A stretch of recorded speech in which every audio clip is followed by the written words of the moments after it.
பார்க்கறது வந்து குறுவை பட்டத்தில் குண்டு கார் நெல் தான் நம்ம பார்த்துட்டு இருக்கோம். இது வந்து ட்ரம் சைடர் முறையில் நம்ம வந்து இப்போ பயிர் வச்சுருக்கோம்.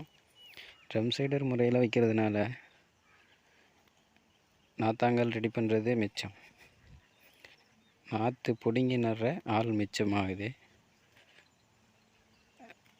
நடும்போது நம்ம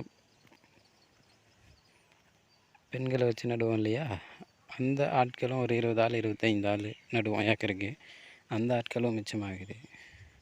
அது மாதிரி இது வந்து நாற்றாங்கல் பராமரிப்பு மாதிரி தான் தெரியணும். அப்படியே சும்மா அப்படியே தண்ணி எப்படி வைக்கணும்னா அப்படியே குண்டும் குழியுமாக நின்னாலே போதும். நம்ம நாற்றாங்கால் பராமரிக்கிற மாதிரி தான் இது. ஒரு 15 நாள் பார்க்குறதுக்கு கொஞ்சம் கஷ்டமாக தான் இருக்கும். அந்த 15 நாள் கழித்து நல்லா தூர் பிடிச்சி நல்லா வரும். இது நம்ம வந்து பில்லு வராமல் இருக்க களைக்கொல்லி யூஸ் பண்ணியிருக்கோம். ட்ரம் சைடரில் சேத்துல நம்ம வந்து போட்டதுனால களை அவ்வளவு இல்லை, பயிர் தெரிய ஆரம்பிச்சிருக்கு. இப்போ நம்ம விதைச்சி ஒரு 10 நாள் ஆகுது. 10 நாள் நல்லா வந்திருக்கு. இன்னும் ஒரு 10 நாளில் நல்லா மூடுன்ற நம்பிக்கை இருக்குது.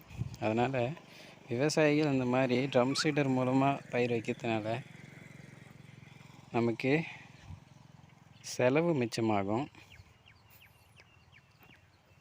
உர செலவு எப்போ பண்ணுற மாதிரி தான், உர செலவு கம்மியாக தான் ஆகும். இந்த மாதிரி ட்ரம் சீடர் மூலயமா பயிர் வைக்கிறதுனால நமக்கு தூர் அதிகமாக கட்டுன்றது தான் அவனுடைய இது. அதனால் அதுவும் இந்த பட்டத்துக்கு குறுவை பட்டத்துக்கு ஏற்ற நெல்லை முதல்ல நம்ம நல்ல நெல்லாக தேர்ந்தெடுக்கணும். ஒன்று 37 இருக்கணும், இல்லை 45, இல்லை 53. இந்த மாதிரி குறுகிய கால, அதாவது 3 மாதங்கள் இருக்கக்கூடிய நெல் ரகங்களை தேர்வு பண்ணி இப்போ நம்ம குறுவைக்கு இந்த மாதிரி பயிர் செய்ய ஏதுவாக இருக்கும். மேலும் இது போன்ற தகவல்களை பெறுவதற்கு நமது உலக உழவன் சேனலை சப்ஸ்கிரைப் பண்ணுங்கள், லைக் பண்ணுங்கள், ஷேர் பண்ணுங்கள். மேலும் இது போன்ற விவசாய தகவல்கள் பெற